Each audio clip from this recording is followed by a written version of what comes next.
외국인이 네. 안 들어오면 3천 못 갑니까? 총 토탈로 보게 되면 매도로 잡힐 겁니다. 근데 왜 주가가 안 빠져요? 이건 또 다른 문제 아닙니까? 외국인들보다 더 센 거는 돈이죠. 그리고 최근 한 달 동안에 아시아 내에서 가장 많이 들어온 국가가 한국이고 이거 비중 계산을 해보니까 80%가 한국으로 다 들어오더라고요. 외국인 형님들이 좀 탄탄히 깔아줬으니까 어느 정도는 저희가 뭐 이 조정이 온다고 하더라도 그렇게 두려워할 필요는 없다. 이번 상승 흐름을 못 하신 분들은 지금 좀 조급하게 들어가기보다는 좀 기다리는 게 맞을까요? 지금부터는 이제 좀 고난이도의 영역이 아닐까. 올라가는 거 굳이 뭐 그렇게 공격적으로 같이 안 따라서도 기회들은 계속 올 것 같아요. 3천은 갈 듯 말 듯 몇 번 이루고 있지 않습니까? 장중에 별도 보기 무지 셉니다. 생각보다 주식 수익률 안 날 수도 있어요 지금요. 그럼에도 불구하고 가장 현명한 방법은 일단 패널 나올 때마다 어색하네요. 어제는 여기 있었는데 저는 강등된 느낌이죠. 네, 약간 소대장에서 강등된 느낌인데 네. 뭐 좀 더 나쁘지는 않습니다. 자유롭게 더 그렇죠. 하시고 싶으신 말씀을 많이 해주시면 좋지 않을까요? 할 말이 없습니다 요즘에 진짜. 와 목표치가 분명하신데 우리 위원님은 여기까지 그냥 가자. 표정은 좀 밝으시네요. 네, 아니 뭐 일단은 올라가긴 올라가고 있으니까. 근데 아마도 저뿐만이 아니라 많은 분들이 이 올라가는 장에서도 고민이 많으실 것 같기는 해요. 네. 뭘 먹고 앞으로 뭘 더 먹을까? 이거 가지고서 고민이 많으실 것 같은데. 아니 근데 지금도 네. 개인이 그 인버스에 관심이 네, 많습니까? 아직도 사고 있고 아직 개인들 통상적으로 불장의 끝은 이제 개인 투자자들이 중반부부터 진입을 하는데 이제 막 들어오기 시작하지 않았나라고 보고 있죠. 아, 그래서 뭐 지수 여기서 좀 더 저는 갈 수 있다라고 보고 있긴 하지만 지금부터는 이제 좀 고난이도의 영역이 아닐까. 예, 얼마 전까지 뭐 2600에서 2900 갈 때는 그냥 하나 업종만 잘 들고 있어도 3일에 한 번은 먹을 기회가 왔는데 지금 이제 그 기회의 빈도가 이제 7일에 한 번, 뭐 10일에 한 번 이 정도로 되지 않을까라고 보고 있죠. 그냥 순환매라고 볼 수는 없는 그런 그렇죠. 장세다. 지금도 엇박 타기가 되게 좋을 것 같아요. 오늘 오른 종목 내일 잘 안 오르고 이러잖아요. 예. 그러면 이게 바로 그냥 질문부터 한번 네. 드려볼게요. 3천선 언제 돌파할 것 같습니까? 근데 진짜 이게 그 앵커링 효과가 무서운 게 이 3천원에서 무언에 좀 저항감이 있는 것 같아요. 사람이 이게 약간 이거 뚫으면 어떡하지? 약간 이런 식의 고민들이 최근 지수에 투영이 되는 것 같고 솔직히 지금 뭐 2,900포인트니까 저희 4명이서 내일 아침에 한 번씩만 딸깍해도 만들 수 있을 것 같긴 해요. 네, 그만큼 이제 22포인트 저희 그렇게 큰 손 아니에요. 네. 이제 문제는 이제 3천 가는 거는 저는 시간 문제라고 보고 있고 3천을 뚫은 다음에 이후에 이제 새로운 기준점 형성돼서 예전에 우리나라 증시가 불과 뭐 1년 전만 하더라도 뭐 3, 4개월 전만 하더라도 2,400에서 뭐 600 이 사이에 움직였잖아요. 앞으로는 이 박스권의 레벨이 이제 뭐 3,000에서 3,200 이렇게 좀 고착화될 수 있는 데가 관건인데 저는 그거는 뭐 당장에는 조금 힘들다. 대신에 일단은 올라갈 여력은 있으니까 굳이 지금 뭐 조정을 받는다고 해서 내릴 필요는 없다. 뭐 이 정도로 이야기를 드릴게요. 알겠습니다. 대표님께서 이 말씀 하셨던 것 같은데 제가 기억이 정확치는 않습니다. 외국인의 매수 종목을 사는 게 좋다 이런 말씀 하신 적 있지 않으신가요? 그건 뭐 항상 진리죠. 네. 그들이 사는 건 관심이 높은 거. 그렇죠. 외국인의 순매수 종목 따라가는 게 좋다 이런 말씀 하셨던 것 같은데 외국인이 이번 주에 매도세잖아요. 외국인이 네. 안 들어오면 3천 못 갑니까? 근데 이게 그러니까 뭐 오늘 나온 데이터만 뚝 본다 그러면은 그런데 이제 세부적으로 본다 그러면은 일단 삼성전자를 잘 안 사요. 한번 좀 훅 들어왔다가 연속적으로 잘 안 삽니다. 그래서 그런 거 잡힐 때마다 좀 그런데 외국인들도 지금 움직임 보면은 뭐 시장에 대해서 뭐 빠지겠다는 의도보다는 그러니까 우리 아까 위원님 말씀하셨듯이 오늘 훅 사고 내일은 보자 이거 살까 이거 훅 사고 이런 식으로 간헐적 매수가 들어오는 게 더 크다 보니까 이게 섹터를 만들어가는 과정인 것 같거든요. 근데 이런 걸 통틀어서 봤을 때 그러면 이제 지난주까지는 이제 외국인들 사다가 이번 주 들어오면서 아마 총 토탈로 보게 되면 매도로 잡힐 겁니다. 네. 근데 왜 주가가 안 빠져요? 이건 또 다른 문제 아닙니까? 네, 그렇기 때문에 그거는 물론 앞으로 이제 계속 관심은 있게 둬야 될 것 같아요. 이러다가 이들이 만약에 계속 뭐 그러니까 이런 식으로 해도 그래서 뭐 문의만을 해도 안 사고 이런 과정들이 나왔을 때 약간 시장에 출렁임들이 나올 수 있겠죠. 그런 쪽의 변화는 가능한 이제 여러 가지 시나리오는 안고 보는데 그래도 뭐 지금 외국인들보다 더 센 거는 돈이죠. 이제 머니 효과 이게 더 큰 것 같습니다. 일단 지금은요. 네. 그리고 외국인 수급은 뭐 순매수 그냥 바이코리아로 전환했다라고 보면 되는 것 같고 최근에 약간 주춤한 거는 제가 외국인이어도 지금은 좀 쉬면서 살 것 같아요. 왜냐면 차익 실현인가요? 그렇죠. 왜냐면 6월 한 2주 동안에 5조면은 그렇게 막 큰 금액이라고 할 수는 없는데 5조 땡기는 과정에서 시장을 거의 10% 이상 들어 올렸잖아요, 그들이. 그러면 그들 입장에서도 사고 싶은 종목들이 있는데 일시적으로 비싸져 있으니까 그거 어느 정도 눌림목 효과를 기대하고 있지 않을까라고 보고 있고, 이거 차트도 그냥 그 이야기가 드는 김에 잠깐 보여드리면은 외국인 수급이 비었다라고 느끼는 게 그 이거 한번 보시면 될 것 같은 게 지분율 많은 분들이 이제 그 가지고 오셨을 것 같아서 저도 한번 공유를 드리면은 외국인 지분율이 아직 31% 코스피 지분율이 여기 차트를 보시면은, 그리고 이게 지금 뭐 2010년 이후 평균이나 20년 이후 평균 지금 뭐 대폭 하회하고 있고, 작년에 외국인들이 연초 이후로 1월부터 7월 달까지 거의 25조 원 살 때도 그때 평균 지분율이 32%가 넘었죠. 그러니까 지금 같은 경우로 봐도 여전히 이들은 한국 증시에 대한 비중들이 그렇게 높은 상태가 아니다라고 보고 있고, 또 비단 이게 우리나라 현상에서만 국한된 게 아니라 그 글로벌 돈 돌아다니는 관점에서 봐도 외국인들의 한국 사랑? 이거는 느껴지기는 해요. 이게 왜 그러냐면은 이거 차트도 잠깐 보시면은 오른쪽 그림 한번 보시면은 이게 그 글로벌 주식형 펀드 매주마다 업데이트 되는 건데, 좀 추적을 해보니까 저기 아래 이제 빨간색 그 이 부분 이게 이제 아시아고 한국 들어가 있는 그 주식형 펀드들의 자금인데 4월 달 이때를 기점으로 얘네들이 지금 돈 들어오는 게 조금 심상치 않아졌죠. 그리고 최근 한 달 동안에 아시아 내에서 가장 많이 들어온 국가가 한국이고, 이거 비중 계산을 해보니까 한 80%가 한국으로 다 들어오더라고요. 예. 이거는 좀 예전과 다르게 외국인들의 시각이 바뀌었다. 저희가 이제 맨날 뭐 외국인 수급이었다, 지분율 역사적 최저치다 이랬을 때 항상 반박 질문을 받는 게, 외국인이 한 명의 외국인이 아니고 수십 명, 수천 명의 외국인인데 얘네들이 동시에 합심해서 우리 한국 사볼까? 이런 게 맞냐라는 질문을 받는데, 지금은 살짝 그런 분위기죠. 외사들 같은 경우를 보면 지금 한국 부정적으로 봤던 CLSA나 JP모건 이런 데들도 한국에 대해서는 톤들도 다 좀 상향을 하고 있고, 그게 지금 외국인들의 저는 매수 유인을 자극하고 있다라고 보고 있어서, 중간중간에 뭐 지수는 흔들리겠지만 일단은 이 수급 기반 자체에는 외국인 형님들이 좀 탄탄히 깔아줬으니까 어느 정도는 저희가 뭐 이 조정이 온다고 하더라도 그렇게 두려워할 필요는 없다, 이렇게 말씀을 드릴게요. 그럼 외국인의 그런 관심, 사랑의 근거는 뭐 뭐니 해도 코리아 디스카운트 해소 기대감. 그게 제일 컸던 것 같아요. 예, 왜냐하면 작년 같은 경우도 1월달, 2월달 외국인이 2달 만에 11조 샀었는데, 그때 이들의 매수를 자극했던 기폭제가 그 밸류 프로그램, 그것도 코리아 디스카운트랑 맞닿아 있는 거였잖아요. 그래서 그 많은 분들이 이야기하시는 것처럼 외국인들은 그 한국의 거버넌스 개선, 여기에 지금 계속 주목을 하고 있는 것 같다. 다만 지금도 여전히 좋게 보고 있긴 하지만 단기간에 이들이 사는 과정에서 나름의 이제 슬리피지가 발생하고 있는 거, 가격 충격을 주면서 사고 있으니까 이들도 지금은 조금 템포 조절하고 있는 구간이다, 이렇게 좀 생각하고 있어요. 오늘 외국인이 많이 산 종목을 보니까 카카오가 올라와 있어요. 어떻게 보십니까, 대표님? 카카오요? 네. 근데 왜 또 네이버는 매도를 했을까요? 주관은 네이버와 카카오를, 네이버를 더 많이 샀는데 외국인은 왜 카카오와 네이버를 이렇게 나눠서 반대 흐름을 보였을까요? 큰 의미는 없을 것 같고요. 네. 근데 뭐 저는 예전부터 봄 되면 카카오 보자라는 얘기를 많이 드렸다 보니까 근데 그거는 이게 얼음 되려고 그러는데 이제 그러니까 봄에는 왜 카카오예요? 왜 봄에는 카카오죠? 좀 봄스럽잖아요, 카카오가. 아, 노란색? 예. 여름엔 네이버겠네요. 푸른색이니까. 아, 초록색이니까. 그럼 색깔 매매. 카카오세요? 네. 이제 네이버세요?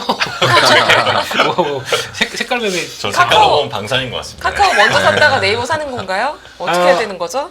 그냥 이번에는 이제 그때쯤에서 나왔던 얘기가 이제 오픈 AI랑 막 손잡고 뭘 한다고 하길래 그래서 그게 이제 촉매제가 될 것 같다. 근데 갔다가 이제 꺾였다가 다시 이번에 나온 건 한데, 뭐 솔직히 인터넷 쪽에서 그래도 나 양대축이고 거기서 시작하는 분위기다 보니까 저는 뭐 큰 상관은 없다고 생각하고 있고요. 더 중요한 건 그거 같습니다. 네이버 카카오 갖고 계시면 팔지 마세요. 제발 팔지 마세요. 지금은 오랜만에 말씀해 주셨어요. 이런 그냥 멘트. 강력하게 말씀해 주시죠. 확실하게 말씀드려야 할 것 같아서 왜 그렇게 왜 좋게 그렇게 보시는 보시죠? 거죠? 위원님의 세컨 섹터 아닙니까? 세컨 타픽 섹터 아닙니까? 인터넷? 인터넷이요? 예. 뭐 타픽 그 세컨 타픽 한 수십 개 있죠. 그렇죠. 예, 예. 그 중에 하나 지금 얻어 걸리고 있는 거니까. 탑픽은 수백 개고. 네, 그렇죠. 예, 그중에 수십 개는 세컨픽. 예. 아무튼 탑 티어는 여전히 저는 방산입니다. 저는. 탑티어는 방산이다. 예. 오늘 티어 보시네요. 확실하십니다. 예. 네. 그래서 이거 관련된 얘기 뭐 바로 넘어가야 네. 예, 말씀해 해주시죠. 주세요. 예. 네. 왜 이틀째 이걸 가져왔냐라고 네. 하게 되면 어제는 JP 모건 얘기 쭉 드렸고 오늘은 시티에서 그러니까 이들이 자꾸 관심 가지면서 뭐라고 언급하는 내용들을 보게 되면 어느 정도 이제 뭐랄까 이게 밑그림을 그려간다고 공유가 되는 사실이라고 생각이 돼야 되겠죠. 그래서 이런 걸 봤었을 때 일단 가장 중요한 게 여기서 다 나온 것 같습니다. AI, 스테이블 코인, 디지털 콘텐츠 지배구조 개편까지 뭐 다충돌입니다. 출동되면서 나오는 쪽으로 봤을 때 수혜가 보여진다. 그래서 한국의 인터넷 관련주들은 뭐 리레이팅 얘기를 나오는 것 같습니다. 그런 쪽으로 보는데 그들의 최선호는 네이버로 얘기가 나오고 있네요. 근데 그들이 항상 최선호를 꼽는데 최선호가 잘 안 가고요. 네. 두 번째 종목이 잘 가는 경우가 더 많더라고요. 네. 그래서 그거는 이제 패스. 그래서 네. 내용들 보게 되면은 일단 처음으로 나온 게 소비 심리입니다.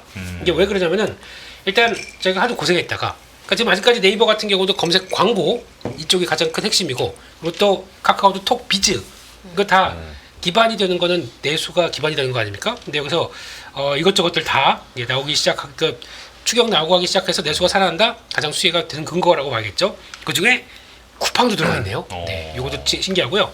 AI 투자가 들어간다라고 해서 관련돼서 이렇게 쭉 들어오게 되면은 지금 네이버에는 자체 LLM이 있어요. 이게 가장 큰 강점입니다. 근데 하이퍼클로버 X를 가지고 그거를 기반으로 해서 이제 나머지 기업들이 야 우리 LLM 좀 자기 좀 니네 거 쓰면 안 돼? 그러면 협력을 맺든가 뭔가 경제적 이득을 줘야 연결을 시킬 수가 있겠죠. 그러다 네. 보니까 가장 큰 강점이 있는데 카카오는 없습니다. 네. 하지만 내 뒤에는 오픈 AI 형님이 계셔.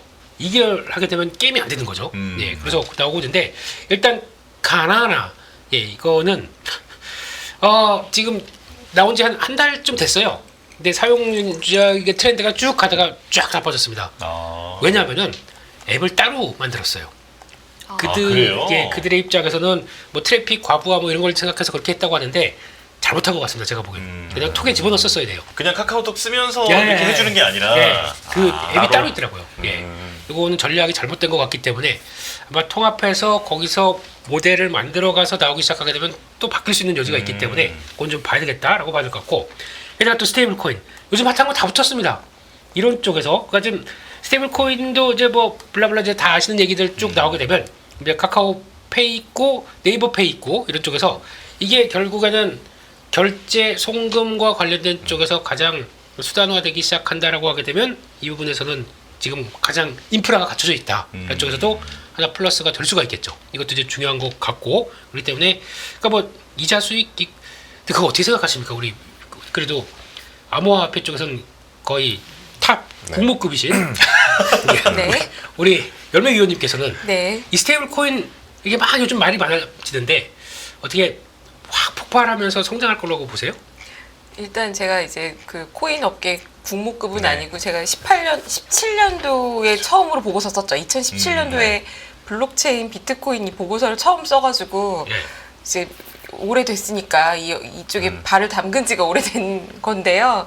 사실 스테이블 코인이 이미 예전부터 커질 거라는 기대가 상당히 있었다가 풍파를 겪고 한번 확 사라지는 분위기였다가 지금 다시 올라오는 거잖아요. 네.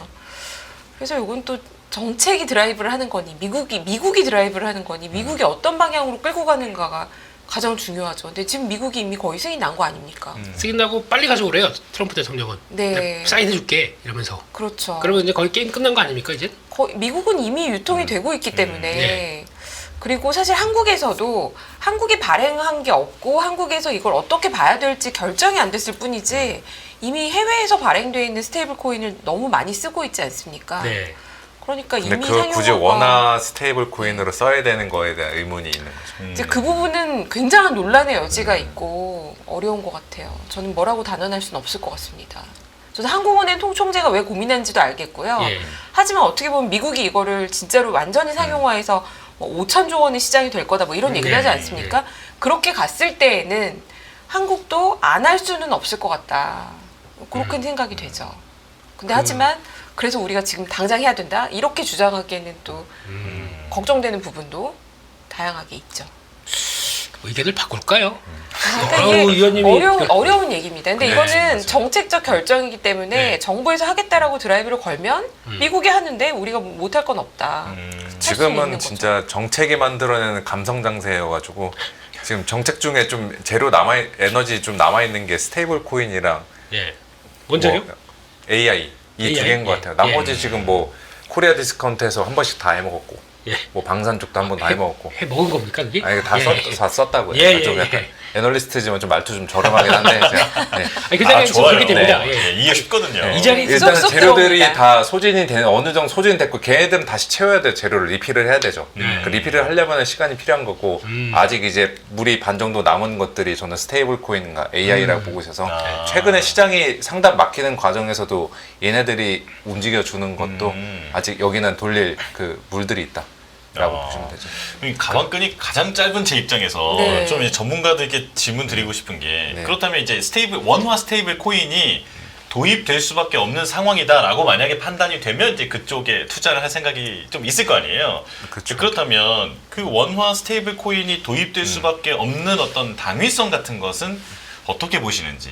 그러니까 뭐 예를 들어 달러 스테이블 코인이 그렇게 통용이 되면 뭐 원화의 지위가 위협받는다든지 뭐 그런 식의 당위성이 있는 건가요? 그거는 실제로 우려가 많이 되는 바이죠. 그렇죠. 사실 이미 스테이블 코인으로 달러 스테이블 코인 같은 경우에는 지금 제3국 같은 경우에는 상당히 많이 쓰이고 있고 자국의 통화 주권을 침해에 당한다라는 얘기를 할 만큼 일상에서 달러를 많이 쓰는 일이 일어나기 때문에 걱정을 하는 거고요. 네. 근데 이제 한국 같은 경우는 원화가 그래도 강한 통화 중에 하나이기 때문에 우리가 뭐 미국에서 그런 거 한다고 우리가 다 뭐 달러를 쓰고 결제하진 않겠지라고 생각하지만 그래도 원화 스테이블 코인을 빨리 만들어서 대응해야 된다라는 주장과 네.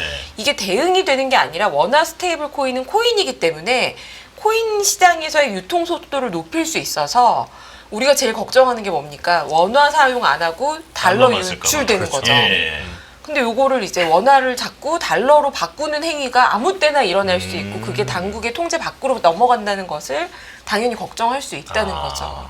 그래서 블록체인이나 글로벌 표준의 스탠다드에는 어느 정도 따라는 가야 되는데 이게 네. 저도 비슷한 생각이에요. 과연 이제 한국 내에서 원화 스테이블 코인이 정말 안착이 돼서 많은 사람들이 그거를 쓸까? 지금 개인적 직관적으로 드는 생각은 그게 약간 원화 충전 선불 카드 그 느낌이어가지고 네. 그래서 이게 얼마나 안정이 될까는 정말 지금은 기대감으로 움직이고 있는데 예. 이제 정말 실생활에 상용화되고 안착이 되는 거는 지켜봐야 되는 사안이다 라고 보고 있죠. 네. 근데 어쨌거나 정부가 의지가 있으면 또 강하게 드라이브를 걸 수 있는 기반은 어느 정도 갖춰져 있고 미국이 워낙에 상세하게 준비를 해서 가이드라인을 제시했기 때문에 비슷한 방식으로 한국도 한다면 뭐 분명히 진행이 될 수 있는 부분이 있겠죠. 네. 미국은 네.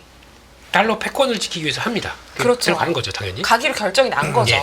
우리는 뭘 지키기 위해서 그럴까요? 우리는 이제 저희 계좌를 지키기 위해서 아, 네, 아유, 주식시장에 끊임없이 테마를 제공해 주고 주식 오리엔티드 얘기 하시는 예, 우리 위원님이시면. 주식 방송인데 주식 이야기. 아, 그래야죠. 예. 코인 방송 아니고. 근데 여기서는 제가 보기에는 만약에 이제 우리나라가 잘하는 게 또 이제 그런 거 있어요. 우리 또 비상하잖아요. 우리가 또 솔직히 이제 이렇게 된 것 중에 하나가 루나 사태가 또 크게 저희한테 많이 당한 경험이 있어요. 테라루나. 그렇죠. 그러다 보니까 거기서 이제 좀 악몽 같다 보니까 이제 코인 하게 되면 치를 떠는 경우도 있긴 있는데, 근데 이게 그냥 그들의 생각으로 하게 되면 이제 말 그대로 이제 아마 정부가 이제 어떤 식으로 나갈지 모르겠지만 그래도 하정우 위원장께서는 이쪽을 너무 빠삭하게 알고 있다 보니까 제가 만약에 그 자리로 가 있다라고 하면 저는 한국형 디파이를 키울 것 같아요. 무슨 얘기냐면은 이걸로 그러니까 아예 이쪽으로 거래될 수 있는 거야.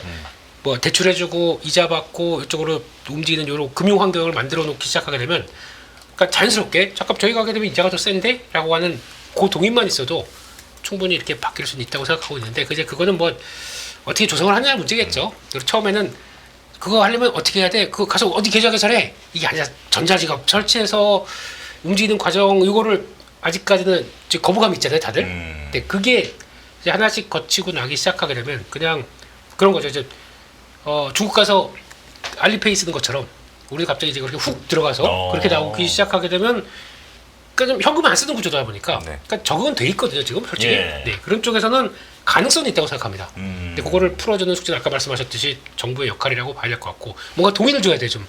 한국 사람들은 이게 있어야 움직입니다. 그거가 이제 중요한 것 같아서. 이거는 한번 아주 심도 있게 그러게요. 토론 자리 한번 마련해 보기로 하고요. 전문가들을 모시고 한번 토론을 그쵸, 해야 될 것 그렇죠, 같은 그렇죠. 주제입니다. 네, 네. 아주 유익한 시간이 될 것 같습니다. 네. 자, 지금 대표님께서 이 CT 자료 설명해 주시다가 저희가 좀 아, 말이 네. 좀 샜는데 좀 빠르게 한번 정리해 주실까요? 네. 그렇습니다. 그래서 거기다가 여기까지 그 어설픈 얘기 가지고 뭘 이렇게 하고 있다고 죄송합니다 의원님. 네. 그런 쪽에서 일단 디지털 콘텐츠 관련된 쪽에서 이것도 이번에 나왔던 전략이죠. 그러다 보니까 오늘 정책 테마주에 또 가장 빠지지 않는 게 웹툰 계속 장주에도 움직입니다. 웹툰 게임 이런 것까지도 들어간다 그러면 다 이거 연결되어 있는 회사들이다 보니까 카카오 그리고 또 네이버에 대한 기대감이 커졌다라고 봐야 될 것 같고 네. 또 앱마켓 수수료 정상화 이거는 이제 아직 물망에 오르는 쪽인데 요거만 어느 정도 좀 커버해 준다고 하더라도 변할 수 있고 배달 중개 수수료 이거는 또 이것도 지금 얘기가 나오고 있죠. 그러다 보니까 네. 땡겨요? 그건가요? 서울은 그 앱 이제 저그 그 배달 앱 시에서 만든 네. 네네네. 뭐 그런 쪽으로 해서 공공 앱 쪽으로 넘어간다 공공 그러면 배달 플랫폼. 네 그렇게 되게 되면 뭐 이런 것도 뭐 저 하나 또 어떤 또 축이 만들어지게 되면 뭐 그런 쪽에서의 변화도 나올 수 있겠다 뭐 이런 쪽으로 나오는데 그러면 뭐 지배구조 계약 뭐 이런 것도 있는 것 같고요. 이거는 뭐 다 아시는 얘기다 보니까 이건 해당은 우리나라 기업들한테 다 해당돼요. 네. 좋은 거 다 들어가 있네요, 진짜. 예. 그러니까 그렇게 일부러 찾은 것 같아요. 이게 하나씩. 근데 내용들 보다 보면은 한국을 좀 잘 알고 있네 이런 생각이 들더라고요. 네, 그래서 그런 쪽으로 봤었을 때 한국 애널리스트가 쓰신 보고서 같은데요. 네. 아니더라고요. 이름을 그래요? 보니까 이름이 그러니까 두 분인가 세 분이 이렇게 공동되어 있는데 외국 분이신 걸로 잠깐 얼핏 봤는데 아무튼 그럼 보겠습니다. 근데 네. 일단 지금 네이버를 가장 좋게 보고 있고 그래서 요게 이제 나오게 되면 바뀌겠죠. 자사주소각 기대.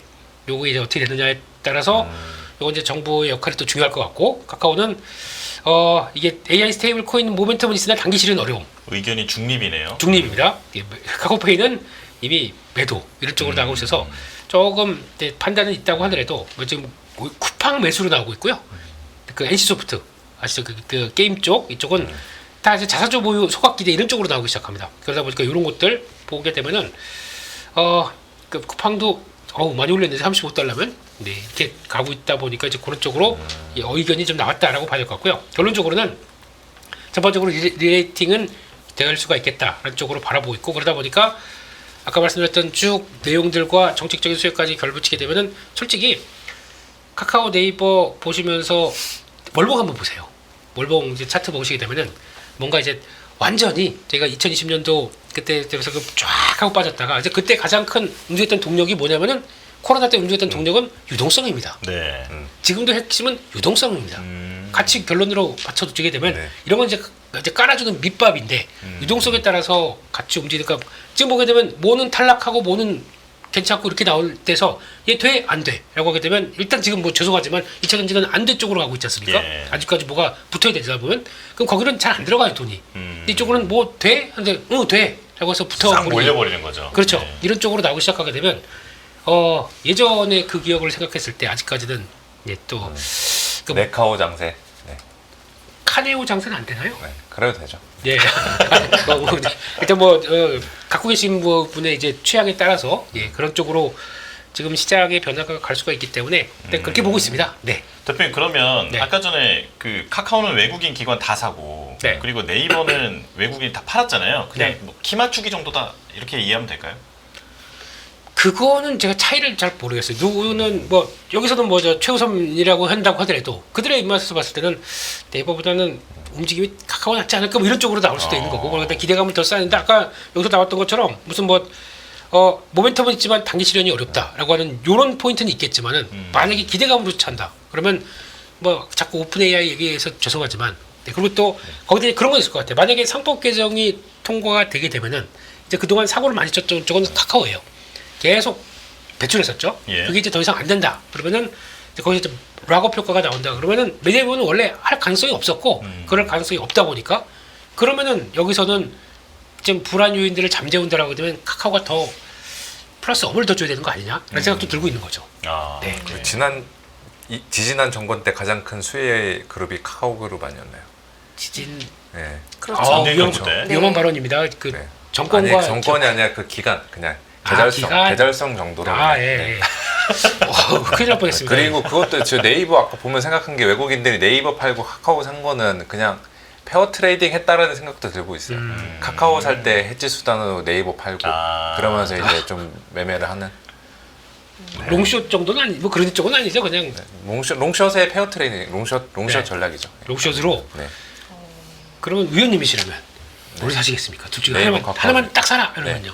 저는 이거 뭐 개인적인 의견이어서 예, 아주 사적인 둘중 하나 저한테 이제 그 선택하라고 하면은 저는 푸른색이 낫지 않아 그 초록색이 낫지 않을까. 여름이라서. 네, 여름이요. 그 정도 네, 이유로. 그러니까. 방산을 좋아하시니까. 네.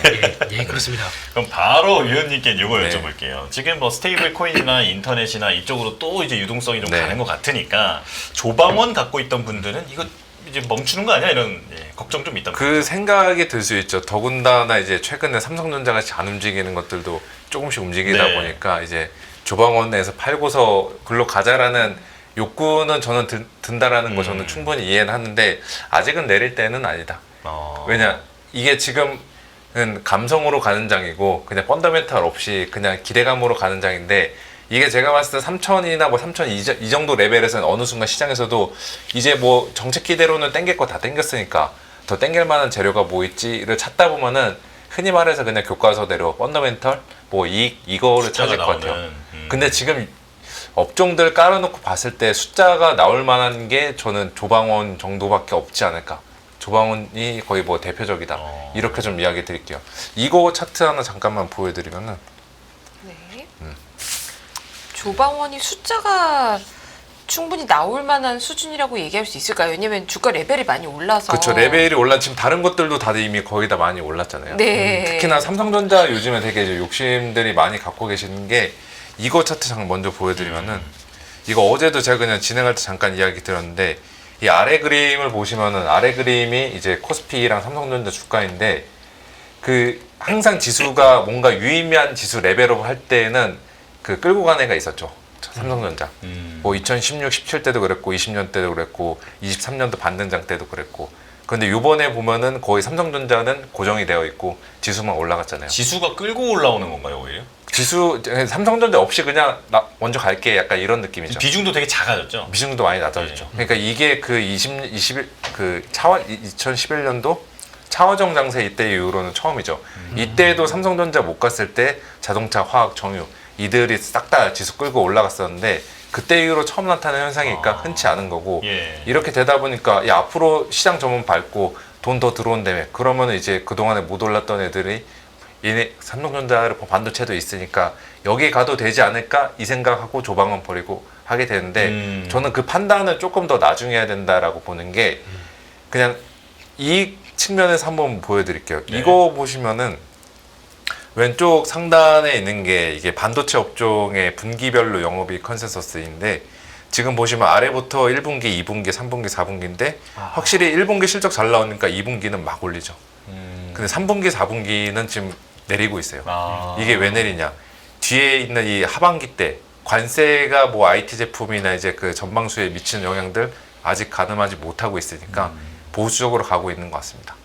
근데 반대로 조선방산원전 뭐 여기를 보면은 3Q, 4Q 다 쭉쭉 올리고 있죠. 실적 전망이 엄청 예. 올라갔거든요. 그러니까 이게 뭐 밸류 비싸는 건 다들 여기의 문제점은 그냥 지금 단순히 단기적으로 밸류가 비싸다. 이고 여기 같은 경우는 제 개인적으로 잊을만 하면 수주 소식 나오고 잊을만 하면 뭐 인류애적인 측면에서는 살짝 잔인한 이야기는 하지만 전쟁 같은 것들이 터지니까 재료들이 나오니까 이거는 실적에 고스란히 반영될 수 있는 부분이잖아요. 그래서 제가 이제 이 조선방사는 아직은 우리가 뭐 내릴 때는 아니다. 하차할 때는 아니다. 말씀을 드리는 것도 이런 좀 데이터에서 기인한다. 이렇게 좀 그 중에서도 방산을 탑픽으로 아까 말씀하셨잖아요. 네. 혹시 특별한 이유가 있을까요? 설명해 주신 거 말고. 아니 뭐 군대에 나와서 그런 것도 있긴 하지만 농담이고. 네. 네. 야, 여기 우와. 같은 경우는 이제 무기 수요는 저는 글로벌리 계속 늘어날 것 같아요. 특히나 뭐 러우 전쟁 뭐 쉽게 끝나지 않는다는 거 저희가 다들 알고 있고 이번에 독일에서도 아까 뉴스 보니까 우리 이제 물건 그 군납 선정할 때 유럽 내에서 있는 것들 특정 선호하는 게 아니라 납기 속도 고려하겠다라고 했는데 제일 항상 뭐든 제일 빨리 만드는 나라가 저는 한국이라고 생각하고 있습니다. 네. 예, 배달의 민족. 그걸로 고려해서 보면은 저는 방산주들 좋다라고. 방산도 배달해줘요? 아니 그만큼 빨리 배달해준다고요. 예, 예. 네. 납기가 빠르다. 그럼 뭐 실적도 실제로 예상보다 더 빠르게 올라갈 수도 그렇죠. 있는 지금 거니까요. 이제 수주 소식이 조금 잠잠하고 그다음에 실적 시즌 끝난 지 얼마 안 됐으니까 다들 이쪽에 대해서 숫자를 많이 안 만져서 최근에 올라오다가 조금 멈추긴 했는데 이거는 이제 뭐 7월 중순 말부터 시작되는 이들 실적 시즌 시작되면은 추정치는 더 올라갈 것 같습니다. 네. 대표님 그렇다면 조방원 이런 쪽이 만약에 혹시나 주춤하면 그때가 이제 세일이다 생각하고 좀 더 담아야 할까요? 주춤하면 네. 눌림목이면 네네. 솔직히 하나 더 포함되는데 이게 되게 좀 섭섭해요. 어떤 것들이 하나 그렇죠? 계속 조방원만 얘기하더라고요. 예. 원래 조방원 전까지 가야 됩니다. 아 그렇죠. 전력. 전력기기. 전력기기. 이거까지 원자력이 크면 전력기가 클 수밖에 없어요. 이 기본적인 상황들인데, 그러니까 여기서 끝나면 안 된다라는 게 제 생각이고, 요 네 개는 저는 이제 아무래도 그때도 말씀드렸지만 삼성전자에 대한 기대감을 있는 만큼 밀리면 이쪽을 계속 보강해 주는 게 저는 좋겠다고 생각을 하는 게 아직도 그런 게 왜 그러냐면 삼성전자 모르겠습니다. 교체해야 될 관문이 좀 있어요. 저희가 이제 밸류를 좀 줘야 돼. 네. 정당화 시켜야 될 이제 그 관문을 통과해야 그 다음에 제대로 움직일 것 같은데 안 그러면 이제 시장에 따라서 시장 여기까지인데 삼성전자 여기 있으면 안 되지 하고 끌려오는 정도만 다 할 것 같기 때문에 그러면 그걸 주도하는 쪽은 어디냐라고 하게 되면 이쪽이거든요. 그러니까 그렇게 보시면서 찾아가는 게 맞겠다라고 생각을 하고 있는데 근데 요즘에 가장 큰 고민은 그거예요. 내가 사고 싶은 종목은 지수와 함께 다 저기가 있습니다. 올라갔죠. 그래서 요즘에 올라가는데 힘든 장이라고 하는 게 딱 그거 같아요. 네. 진짜. 사고 싶은 종목은 비싸요. 그럼에도 불구하고 사야 되느냐? 근데 그게 비싼 게 더 비싸지면서 지금 지수가 올라오고 네. 있거든요. 그러니까 어쩔 수 없습니다 지금은요. 그러니까 그거를 얼마큼 싸게 사느냐의 게임도 되는데 저희가 그러면 이제 이것도 안 돼, 저것도 안 돼 그러면은 싼 거 살 수는 있는데 싼 거 사는 건 이제 속도는 그러니까 시장에서 그러니까 관심이 그쪽으로 쭉 가면서 이제 돌고 돌아서 이렇게 보면 그게 쭉 왔을 때를 기대할 수밖에 없는데 지칠 수가 있습니다. 잘못하게 되면. 그래서 일단 여전히 주도주에서 큰 변화가 없다. 그 이탈할 만한 큰 이벤트나 사고가 발생하지 않는 이상은 이쪽은 계속 보는 게 맞을 것 같고, 네, 근데 그럴 때마다 판단을 잘해야겠죠. 아마 이제 이번에도 아까 우리 위원님 말씀하셨듯이 기계 섹터의 가장 큰 기계 섹터 커버해 보셨죠? 아니요, 저는 기대는 안 해봤습니다. 그 알겠습니다. 네. 잠깐 한 위원님하고 헷갈려가지고요. 네. 한 위원님 여기 계시네요. 네. 나 뭐 하는 거지? 한상희 위원님하고. 네. 네. 근데 기계 쪽의 특징은 그러니까 저희가 그냥 잘 될 줄 알고 잘 되는 줄 알고 있습니다. 하지만 수주잖아요, 산업이. 네. 수주다 보니까 수주를 잔고를 받았어도 이게 그 분기적으로 한 분기다 약간 좀 한 달이라도 딜레이 된다 그러면 실적이 안 나옵니다. 그렇죠. 그거 가지고 실적에 충격을 받는다 그러면 이런 게 기회냐 아니면 팔아야 될 기회냐 사야 될 기회냐 요게 지금 되게 헷갈리거든요. 네. 그러니까 지난번에 만약에 HD 현대일렉트릭도 지난 분기 때 솔직히 수주 잔고가 뭐더라 뭐 몇백 원인가 줄었다는 것 때문에 주가가 막 10몇 %씩 빠졌지 않습니까? 그러니까 많이 오르다 보니까 민감하게 작용을 해요. 근데 이걸 가지고 큰 틀에서 봤었을 때 이상이 없다 그러면은 역시나 모아가는 기회로 삼아야 되는데 저희가 그렇게 큰 폭으로 갔다가 이제 재미없다가 이제 훅 빠지게 되면은 판단이 안 섭니다. 그래서 연합뉴스 경제TV가 그래서 중요한 거고요. 네, 자주 오시면은 우리 위원님이나 이제 이런 전문가 김민수 대표님께서 네, 이렇게 그쵸. 꼼꼼하게 요구하는 업데이트를 해주십니다. 그러니까 그런 쪽의 판단도 앞으로 제일 중요하다 이렇게 봐야 될 것 같습니다. 네. 자 그러면 여기서 지금 대표님이 가져오신 이슈 중에 흥미로운 게 있어서 지금 챗 GPT와 넷플릭스를 비교해 놓으신 맞아. 자료가 있더라고요. 나 그거 말고 방산 얘기 시작했으니까 한 그거 김에 방산 얘기 예. 마저 바로, 하시죠. 예, 네. 얼마 안 됩니다. 네. 바로 뒤게 되면 준비하신 자료가 많아요. 예. 맞아요, 예. 네. 많이 오셨으니까 많이 이제 잘 드릴게 이러면서 한 지금도 느낌이고요. 거의 3,000분 가까이 함께 보고 계십니다. 네. 예. 감사합니다. 예. 자 방산 시작해 주세요. 예, 이게 지금 오늘 같은 경우도 갑자기 현대로템 그렇게 올라갔는데 또 올라갑니다. 그러다 보니까 이제 무슨 이슈가 있나라고 하게 되면 이런 거죠. 뭐 자세한 내용들은 뭐 무슨 뭐 리서치 어쩌고저쩌고 이런 건 중요한 거 알지 않고 네. 무슨 ETF가 있습니다. ETF가 거기서 이제 6월 20일 다음부터 현대로템 뭐 렌크그룹 카르만 이런 것들을 편입시키겠다라고 발표를 해버려요. 그러면은 이것도 그러니까 예전에 현대로템 같은 경우 잘 몰랐습니다. 사람들이 글로벌에서도 로템 뭐 무슨 전차 뭐 이게 이 정도만 알고 있었지. 그러니까 약간 그 전동차 이게 철도 관련된 이런 쪽만 알고 있었지 이쪽에 대해서 그런 비중감이 없었어요. 주가가 올라오다 보니까 ETF 편입시켜야겠다는 쪽이 나오기 시작하는 거죠. 네, 그러니까 저희가 나오는 패시브가 낳은 뇌물. 페나꽤. 지금 보물입니다. 보물이요. 보물입니다. 예, 이런 쪽으로 나오기 시작하다 보니까 그게 들어온다는 쪽에서 변화가 되는데 요거 한번 잘 보시게 되면 뭐 이런 거는 별로 중요한 것 같지 않고요. 글로벌 방산 ETF가 이제 쭉 있는데 이 중에서 그러면은 직접적으로 편입한 회사, 그러니까 규모를 이렇게 쭉 본다고 하게 되면 아직까지 가장 큰 회사 한화나 현대로템을 안 갖고 있어요. 아직까지요. 편입이 안 돼 있습니다. 네. 그럼 그 정도까지 자생적으로 켜 있는데 잠깐만 이렇게 커 있으니까 여기까지 포함시켜야지. 그러면 앞으로 어떻게 될까요? 수급이 그러니까 한국에서의 패시브는 별로 안 중요하고 그들이 큰 그림 쪽에서 패시브가 이게 나오기 시작한다. 이건 어떻게 될까요? 그렇게 되면은 여기서 쭉 보신다고 하게 되면 현대로템 같은 경우도 지금 보게 되면 이번에 첫 편입이 되는 겁니다. 글로벌 ETF 좀 중요한 쪽에서 그 유럽 쪽이죠. 물론 그렇다고 하더라도 나머지까지 지금 된 게 그나마 한화에로 같은 경우는 몇 개가 들어가 있는데 지금 안 된 게 더 많아요. 지금 3개 들어갔고 3개가 안 들어갔다. 그럼 이것까지 편입시키게 되면 패시브가 더 들어오는 거겠죠. 근데 제일 큰 지금 ETF는 미국 대형주 중심으로 한국 종목 없음이라고 돼 있는데 네. 이름부터 US 붙어 있네요. 에어로스페이스라고 되어 있는데도 살 수 있을까요? 그렇게 되면 모르겠는데요. 이런 예. 기대감이 들어갈 때는 사실 약간 사실을 확인하지 않는 기대감 같은 예, 느낌도 예, 예. 있어서 네. 저 SHLD 정도부터가 그렇죠. 그렇죠. 좀 두 유의미한- 번째부터는 좀 가능성이 있는 것 같은데 첫 번째는 미국 대형주 ETF에 중소형 쪽이네요. 예. US라고 이름이 붙어 있습니다. 예. 그런데도 기대를 하면 좀 기대가 앞서가는 건 아닐까라는 생각이 또 그냥 살짝 드네요. 앞에는 안 보고 뒤에 것만 보고 하고 있었네요. 예. 그래서 네. 이렇게 보게 되면은 그러니까 만약에 곧 뺀다라고 하더라도 지금 이제 잠재 수급 규모 요일을 보게 되면 이제 이거 여기 아예 그냥 두 번째 가능성이 것도 없다 크네요. 보니까. 예. 네. 이렇게 되기 시작하게 되면 여기서부터는 이제 가능성이 있다고 봐야 될 것 예. 같죠. 그렇기 때문에 거기서 나온다라고 하게 되면 이것만 하더라도 하나는 뭐 편입 확정 그리고 뭐 현대로템 아직 없음 뭐 이렇게 돼 있는데 이게 들어오기 시작하게 되면은 또 수급이 바뀌겠죠. 그러다 보니까 네. 그런 것들도 앞으로는 봐야 되겠다 이렇게 생각하고 있습니다. 시장님께서 아주 예리하게 짚어주시긴 네. 했는데 근데 그래도 어쨌든 이 내용을 들어봤을 때 방산이 좀 상당히 매력적이다 이런 생각이 드는데요. 네. 아까 네, 전에 위원님께서는 왜 이거 언급 안 해주셨어요? 뭐 ETF는 뭐 다들 중요하신 거 그냥 알고 계실 것 같아가지고. 알고 계신 네. 것 같아서요. 따로 얘기는 안 워낙 했고. 좋게 보시기 때문에 이런 네. 거 아니어도 이런 패시브 자금 아니어도 좋게 본다. 이런 내가 얘기가 언제부터 얘기하는데 이런 소리잖아요, 지금. 예. 그러니까요. 그 나한테 뭐라고 안 돼 이런 예. 맞습니다. 예. 아, 네. 왕자의 자리에 계십니다. 지금. 도방원은 흐름이 꺾이지 않았다. 특히나 방산에 대해서도 또 다른 모멘텀을 한번 설명을 해주셨고요. 네. 네. 자, 그렇다면 이제 바로 챗 GPT와 넷플릭스 네. 아주 네. 재밌을 것 같습니다. 설명 들어볼까요? 네, 저희가 그래도 아직까지 구독 모델로 인해서 성공했다라고 하게 되면 넷플릭스가 거의 1등이죠. 예, 네. 1등이고 여전히 그 성장세는 구가하고 있다라고 네. 하는데 조금 구독 시장에서 변화가 나오기 시작합니다. 그런 쪽으로 봤을 때 일단 챗 GPT랑 넷플릭스의 이 구조를 보게 되면은 이제 월별 유료 사용자 추인데요.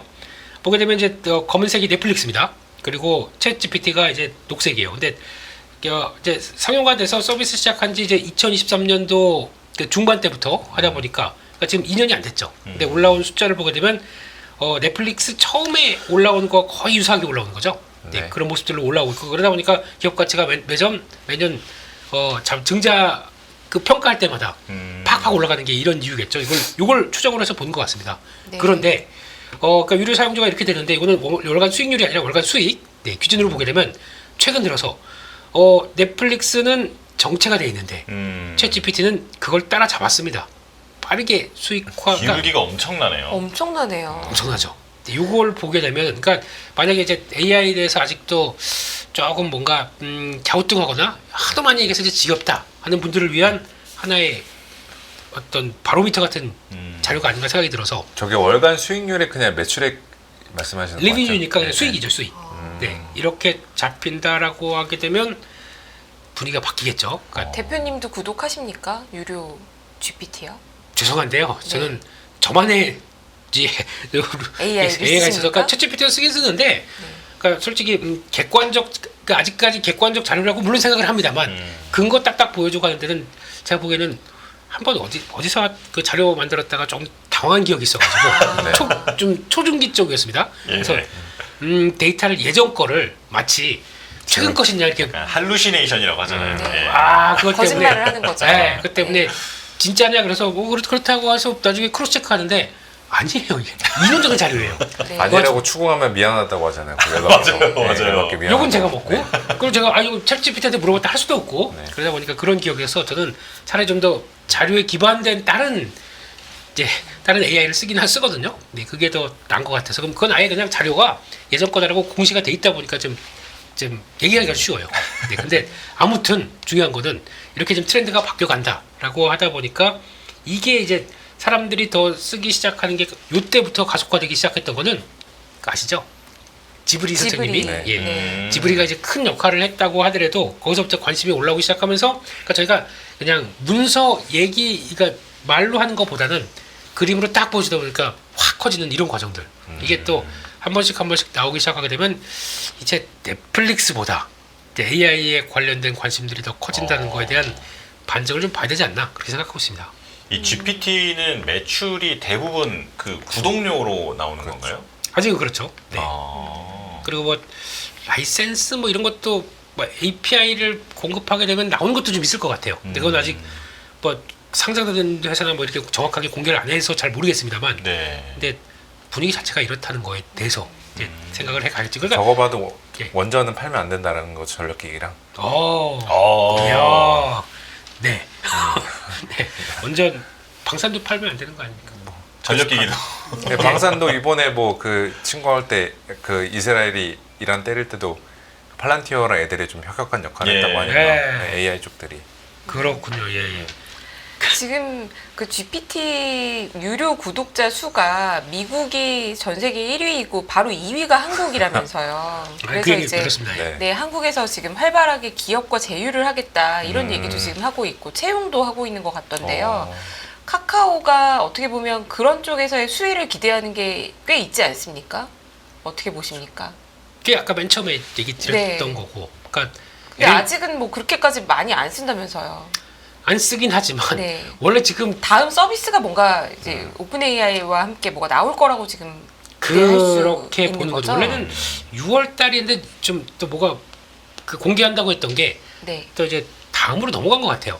원래는 6월 중순인가 했었는데 그래서 말이 없다 보니까 말이 없으면 넘어간 거겠죠. 그래서 그거에 대한 기대. 만약에 그게 보여줬다. 그래서 그걸 가지고 했다 그러면 카카오 주가 지금 아닐 수도 있죠. 반대로. 네. 아. 그래서 혹시 뭘 아시고 지금 계속 보유하라고 말씀하시는 건가 싶어서 제가 다시 한번 여쭤보았습니다. 저희 같은 사람들은요. 그 가방 끈은 짧아도 눈치밥으로 먹고 살아요.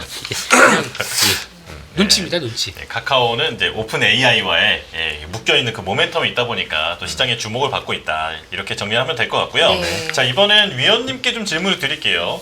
지금 서학개미까지 돌아오고 있다 뭐 이런 뭐 이제 그런 보도도 얘기겠죠. 제가 본 것 같은데 미국 증시가 지금 들어가 보는 건 어떨까? 저는 뭐 연말에 미국 증시 레벨 높아질 걸로 보고 있어가지고 지금 전체적으로 제가 봤을 때 한 2달 정도 여름 기간 그때까지는 한국도 좀 비슷하겠지만 전반적으로 시장은 좀 쉬었다 가는 흐름들 계속 나올 것 같아요. 왜냐하면 아직까지 관세에 대해서 우리가 그 영향을 온전히 파악하지 못했고 또 7월 8일 날 그 다른 국가들과 상호관세 협상 어떻게 끝날지 또 8월 12일 날 중국과 협상 어떤 식으로 종료가 될지 이게 저는 매크로 단에서 증시에 계속 괴롭히게 하는 존재가 될 것 같거든요. 그 기간 동안에 시장의 변동성이 있을 것 같은데 네. 이때 저는 미국 증시 다시 들어가는 것도 저는 좋을 거다라고 좀 생각하고 있고 이게 왜 그러냐면은 올해 길게 놓고 봤을 때 미국만큼 돈 잘 벌 수 있는 이익을 잘 낼 수 있는 국가가 있나라고 보면 저는 별로 없을 것 같아요. 여기 이것도 그림 잠깐 하나 보시면은 네. 이 선이 뭐 되게 복잡하게 돼 있는데 그냥 느낌만 보시면 느낌만. 그러니까 이익 수정 비율이라고 그냥 애널리스트들의 그 이익에 대한 자신감 비율로 보시면 될 것 같아요. 이게 올라간다라는 거는 나 여기 국가 좋게 봐 하면서 의견을 긍정적으로 피력하는 거고 네. 이게 내려가는 거는 이제 그 국가 별로야 라는 쪽들로 의견을 피력하는 건데 지금 상을 보면 제일 센 데가 파란색 선입니다. 이게 어딜까라고 보면은 미국이죠. 미국 같은 경우가 유럽이나 아시아 쪽 요즘에 이쪽 사라고 콜이 나오고 있음에도 불구하고 실제로 이익이 제일 나는 국가는 자신감이 높은 국가는 미국이다. 그리고 이 추세는 저는 변하지 않을 거다라고 보고 있고 그거를 뒷받침하는 게 오른쪽에 보시는 것처럼 전 세계 섹터별로 이익 자신감을 추적을 해보면은 시컬리커 좋고 소비재 좋고 바이오 다 좋은데 IT가 제일 딱 치솟았잖아요. IT가 제일 센 애가 저는 미국이라고 보고 있거든요. 이렇게 이 두 개의 차트를 놓고 봐도 저는 미국을 우리가 그렇게 이제 도외시할 때는 이제 아니다라고 보고 있죠. 연초이후로 지금까지는 뭐 재미없는 수익률을 제공을 해왔는데 그거는 2년 동안의 LA 충분히 누린 거기에 따른 그냥 일종의 등가 교환 이 정도지. 이게 미국 증시가 뭐 셀 아메리카 그 미국은 이제 소외주의다 뭐 이런 식으로 끝났다 이런 식의 판단을 만들어내는 결과는 아닐 거다라고 보고 있죠. 미국의 IT라고 하면 시가총액 순위로 보면 뭐 결국 엔비디아를 비롯해서 그쵸. AI 겠죠. M7인데 이쪽 기업들의 이익 전망치가 여기서 더 좋아질 여력이 있다고 보십니까? 왜냐면 이미 충분히 반영됐다라고도 시장에서 걱정도 그쵸. 많이 이 했잖아요. 그로스 자체는 성장률 자체는 엔비디아가 뭐 2년 전마다로 400% 찍고 그랬었는데 네. 성장률 둔화가 되는 거야. 그로스 자체 증가율 둔화는 맞는데 전체적인 총액 자체는 여기는 꾸준히 뭐 늘어날 수 있다. 근데 라고 지금 보고 보여주신 있고. 차트는 성장률은 둔화되는데 그 둔화되는 속도가 예상보다 더디고 네. 어쨌거나 이익 전망치가 지금 올라가야 된다는 말씀이잖아요. 가기 위해서는 돈이 더 들어와야 되는 거죠. 그 돈이 더 들어올 수 있다라고 보는 것도 미국은 지금 다시 어떻게 보면 트럼프 진영에서 약간 전략을 바꾼 게 예전에는 엔비디아 쪽을 비롯해서 반도체, AI 쪽 칩 외부로 나가는 거 규제를 많이 하고 그 자기네가 움켜쥐려고 하고 있었는데 5월 달에 중동에서 AI 세일즈하고 온 거 보면은 좀 이들도 전략들이 달라졌다라고 저는 생각을 하고 있죠. 그리고 더 중요한 게 저희가 중간중간에 수급을 이야기 많이 했는데 이들 미국 증시의 수급도 무시를 못하는 게 미국 증시에 가려면 결국에 말씀 다 해주셨는데 M7이 가야 되고 네. M7의 수급이 좋아져야 되잖아요. 근데 저희가 지난 2년 동안 M7 계속 좋다고 이야기할 때 다들 막 이거 하나같이 지적했던 게 쏠림 현상 너무 심하다. 네. 여기는 너도 나도 다 들어가 있다. 이렇게 돼 있는데 지금 여기가 쏠림 현상이 별로 없어요. 이거로 확인할 수 있는 게 개인 투자자들도 뭐 다를 수도 있지만 이제 글로벌로 거대한 주포는 글로벌 글로벌 펀드 매니저들인데 펀드 매니저들 대상으로 그 설문조사를 매달마다 하던데 나온 것 중에 이게 있어요. 그러니까 너네들이 봤을 때 지금 어디로 제일 많이 돈이 쏠렸냐, 어떤 전략으로 제일 많이 쏠렸냐라고 물어보면은 올해 연초까지만 하더라도 롱 M7으로 다 들어가 있으니까 난 저기 불안하다, 안 들어갈래. 이런 식의 그 답변들이 많았는데 최근에 보면은 여기는 거의 뭐 반토막 이상 났죠. 이게 어제도 6월 달 거 데이터가 업데이트 됐는데 여전히 20%대 초반이더라고요. 지금 제일 많이 쏠린 게 금이고 그 다음에 최근에 추가된 게 달러 숏 이건데 걔네들은 뭐 그 개별 사안이 있다 자처한다고 하더라도 M7 쪽의 수급만 놓고 보면은 여기는 지금 수급상으로도 이제 뭐 가벼운 상태다 상대적으로 뭐 이렇게 보고 있죠. 저는 이것까지 고려를 해 보면은 여기를 미국을 계속 우리가 버리고 다른 국가로 가야 될까? 한국 오면은 당연히 저희 입장에서는 반갑긴 하지만 그렇다고 하더라도 서학개미분들이 본인들이 가지고 있는 미국 자산들 다 다른 나라로 다시 재분배할까? 저는 그거는 확률 크진 않다라고 보죠. 반골 정신으로 보면은 네. 중국 사야 되는 거 아닙니까? 근데 개인적으로 중국 AI 저도 살 같은 거면 질문 중국 드리려고 했어요. 지금 보여주신 차트에서 지금 가장 적게 갖고 있는 게 전망이 안 좋은 게 지금 중국 테크 아닙니까? 그렇죠. 근데 저는 중국은 뭐 취사 개인에 따라 호불호가 있기 때문에 네. 저는 AI 쪽을 간다라고 하면은 미국 AI로 가는 게 맞지 않나라고 보죠. 그럼 뭐 지금 국장이 좋아 보인다고 해서 섣불리 팔고 넘어온다든지 그런 것은 예, 그럴 필요까지는 없어 보인다. 그쵸. 그 미국 계좌는 그냥 그대로 이제 그 두시고 이제 국내에서 자체적으로 새롭게 돈을 생산하셔가지고 돈이 엄청 많아야겠어요. 지금 이렇게 미국도 사야 되고 한국도 사야 되고 살 게 너무 많네요. 저희 이제 뭐 조금씩 다 이제 월급 날이실 텐데 이제 거기에서 이제 조금씩 십시일반해서 예약된 네. 카드사와 모든 게 예약된 날짜이기 때문에 그쵸. 다 맞춰 있죠. 예. 근데 보통은 네, 오히려 네. 이렇게 살 게 너무 많을 때에 계좌가 안 좋으면 더 기분이 안 좋잖아요. 그렇죠. 이게 왠지 소외당하는 거고. 이제 이런 질문을 제가 받았습니다. 주식을 많이 안 하시다가 요즘 주식 하도 하라 그래가지고 아침에 장을 열어서 들어가 보면 시초카부터 너무 떠 있어서 사지를 못하겠다. 그 떠 있는 예를 들어 카카오 같은 것도 뭐 장 초반부터 세다. 그러면 그래도 맞는 겁니까? 어떻게 해야 되는 거죠? 이게 그러니까 저희가 그냥 이제 나 이거 사야지 하고 딱 보게 되면 어차피 요즘 장 좋아서 일단 비싸게 사야 됩니다. 싸게 살 네. 수는 없을 것 같죠? 대표님도 힘드신 거죠, 그건? 저야 뭐 이제 잔잔발이니까 시작하자마자 갭상승하면 들어가기 쉽지 않잖아요. 진짜. 네. 그 판단이 제일 중요해요. 네. 어떤 건 갭상승해도 따라가야 되는 종목이 있고 어떤 거는 기다려야 되는 종목이 있고 근데 그거의 판단은 뭐라고 이게 일률적으로 자 1번 자 1위승을 했으면 2번 이렇게 할 수가 없는 거고요. 확률상으로는 어떤 전략이 제일 승률이 높으셨어요?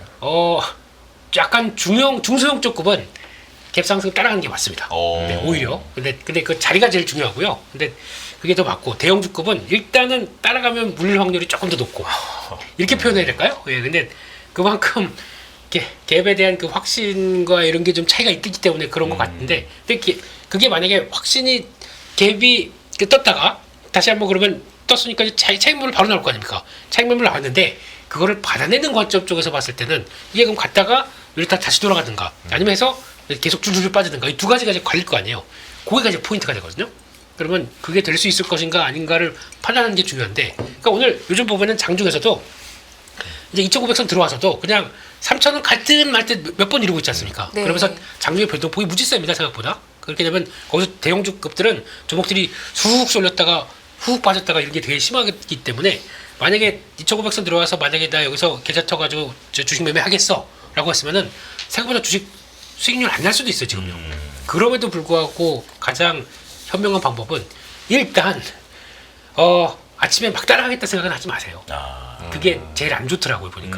그럼 어차피 지금 아침에 딱 시작하게 되면 어떻게 보면 3,000 찍을 것 같은데 거기서 막 사기 시작하더라고요. 그러면 어차피 지금 제가 몇 번 맛봤지 않습니까? 3,000 그렇죠. 근처 갔다가 3일 갔다가. 만나요? 네. 그렇기 때문에 이게 등락폭이 좀 커져 있다라고 생각하고 이런 얘기는 그냥 아주 일반론을 하나만 드리게 되면 음봉에 사세요.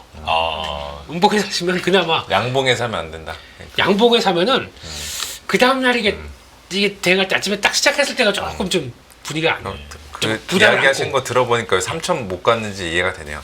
내가 물려도 3,000에서 물리고 싶진 않다. 약간 이런 거. 그렇죠. 2,900에서 물리는 거랑 3,000에서 물리는 거랑 느낌 좀 좀 다르잖아요. 좋은 네. 표현입니다. 예. 누군가 그 매물대를 뚫어줘야 되는데 네. 예. 내가 하긴 싫고 그 문득 기억나는데 예전에 코스피 3,300 갔을 때 그때도 개인 투자자분들이 엄청나게 들어왔었잖아요. 그 당시 때 그 코스피 3,000 이상에서 들어왔던 돈이 거의 뭐 20조 이 정도 됐던 것 같은데 아직도 그 물량들은 그 위에서 지금 구조대 기다리고 있는 거 아니에요? 그러니까 그 구조대까지 그렇겠죠. 다 싹 다 구조해야지 이제 3,300 뭐 400 갈 수 있을 것 같은데 그럼 뭐 그렇죠. 개인적으로 올해는 조금 어렵지 않을까 뭐 이렇게 보고 있습니다. 그 3,100을 부르신 게 그 이유입니까? 네, 구조대들이 위에 너무 많아요. 구조대들이. 그렇구나. 다막중 그래도 이탈하지 않았을까요? 그 절반은? 그럴 수도 순도를 있고. 했거나 뭐 예. 그리고 매매해 보시면 알겠지만 가장 그 주식을 팔고 싶을 때가 손실 났던 거 원금 회복할 때잖아요. 그렇죠. 야, 그때죠. 네. 왠지 그 3,000에서 지금 무언의 저항을 받는 게 그러한 좀 분위기도 있어서 그렇지 않나 이렇게 또 생각해 볼 수 있겠네요. 그러니까 그분들을 숨통을 틔워주는 3,100이 네. 절대 절명의 라인이다 이렇게 보시는 거죠? 네.